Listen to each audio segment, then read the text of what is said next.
What's good? What's good, man? Welcome back to the channel, Self Made Life TV. You already know, man. Go follow the IG. But we're gonna get in this real quick, man. We got to recap. Um, I wouldn't say big fight, but we had a fight yesterday. Oscar Rivas, if you're not too familiar, he was in a fight with Dillian White. You know, gave Dillian White a tough little fight. So it was Oscar Rivas versus Ryan Rozicki. I doubt you know Ryan Rozicki, only 13-0 and 13 knockouts going into the fight. So um, this fight was out in Canada. I think Oscar from Canada, so it's more for the Canadian crowd, the Canadian audience. But nonetheless, it was for the Bridgerweight title, WBC new weight division. I want to say it's a weight division after cruiser and before heavy. So I think I know it's symbolic to a kid or something like that. Not trying to be rude, but yeah, I think it's the weight division between cruiser and heavy. I know it was a limit put on 224, but nonetheless,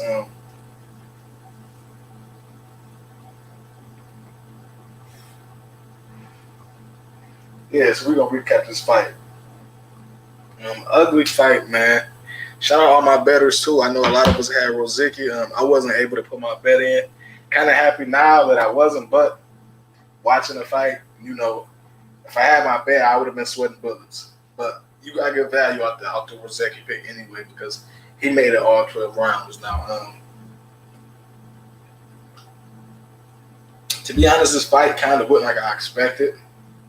Of course, I had the upset. So besides that, um, fighting styles, I watched some of Rivas versus White, and Rivas to me just has a little money behind him. You know, I guess decent inside fighter. I just don't like his style, man. He's just a come for a dude. I understand he doesn't have the arm lift, so he can still use the jab a little more. Don't really use the jab. Now, if he can get inside and let off some shots on you,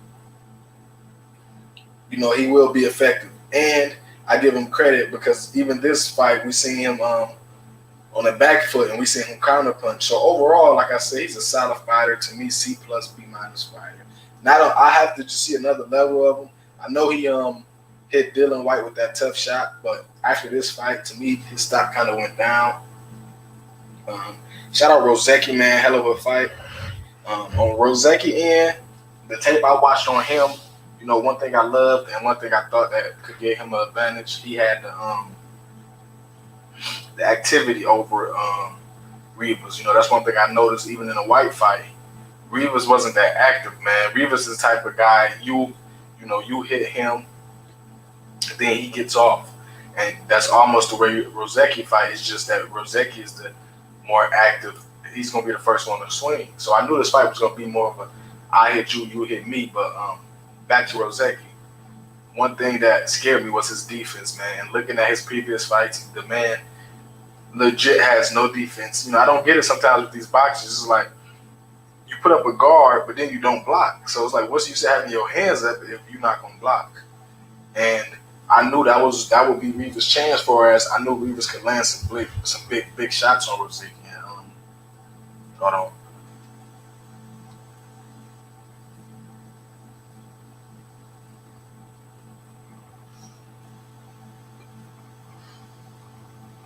Yeah, for the most part, man, that's what we seen. Rivas was able to land some nice shots on the inside. Definitely some good counter punching I seen from Rivas. His gas tank is horrible, man. Gas tank horrible. And you can, like I said, he got some money behind him because the refereeing in this fight was horrible. To be honest, Rivas should have got disqualified, man. Um, I guess I was being nice in the beginning of my assessment, but yeah, it popped back in my head now that I'm just thinking more on the fight. Rivas should have definitely got disqualified last night, man. He was just definitely tired, and if you go back and watch the fight, which I wouldn't recommend, but Rivas was just doing what he wanted, man. Headlocks, using his arms in all type of ways, leaning on Rozicki. Definitely the Tyson Fury strategy, but to me, just he just took it out of line, and he just made it an ugly fight. That's why I say I think Rivas stock kind of went down because shoot, he was tired. I want to say he was tired after 4 or 5 rounds. He was at 220, which was the lightest he ever been, and in boxing, a lot of times we think losing weight means better cardio, better tank, but a lot of times in boxing, especially if you're coming from a certain weight your whole career or for a long period of time, dropping weight actually makes you weaker. And that's one thing I kind of figured too, was that when I heard Rivas was 220 and I just seen a picture of how in shape he was cut up, I was like, he looks like he had more of a fat camp, whereas his focus was on making that Bridgerweight limit. And I knew he was gonna come in kind of drained, and that's what you're saying.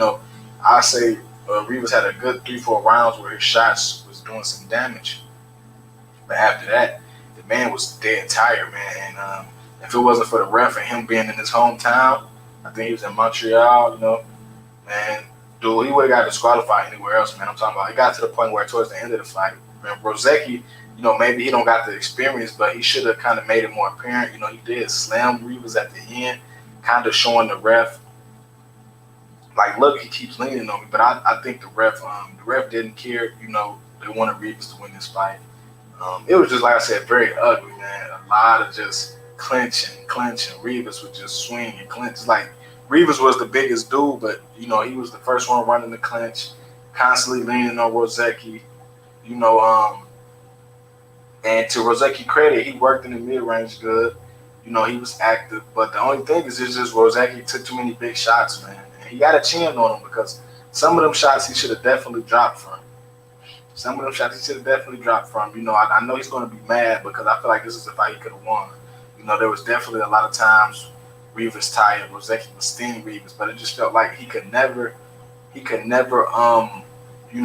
on that fury of punches, or also his power. He can never really land something that really, really put Rivas down. He can get a knockdown, So, yeah, like I said, very ugly fight, man. Rivas definitely got some hometown cooking.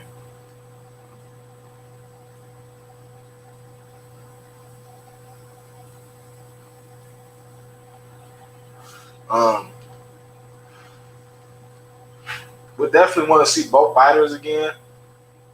I just don't know how far. Rozicki definitely got to work on his defense. If he's gonna stand at Bridgerweight, I can see him being competitive. Rivas, I can watch Rivas again, but it's just gonna be interesting to see when he steps up again how he do, because I just don't see him being an elite. In Bridgerweight, yes. In Bridgerweight, he probably can reign supreme depending on who's the division. I heard it's a skinny division with talent. So Rivas, if both of these guys in Bridgerweight, this is the weight class for, they can probably be the most competitive. Because I don't see them being competitive at the top level, top 15, top 10 level in their respective. Even though Rivas was a top 15 heavyweight, I'll say just competing at the top 10 level. I don't see either one of them doing this consistently. So I think Bridgerweight to me fits both of them. But yeah, man, if you missed the fight, you didn't really miss anything too crazy. Slugfest, ugly fight. Like I said, the ref let Rivas get away with it was Rivas turned into an MMA wrestling match out there, man. But, yeah, man, kind of went longer than I wanted to. That's the recap, though, man. And stay tuned for the next one, man. We gone.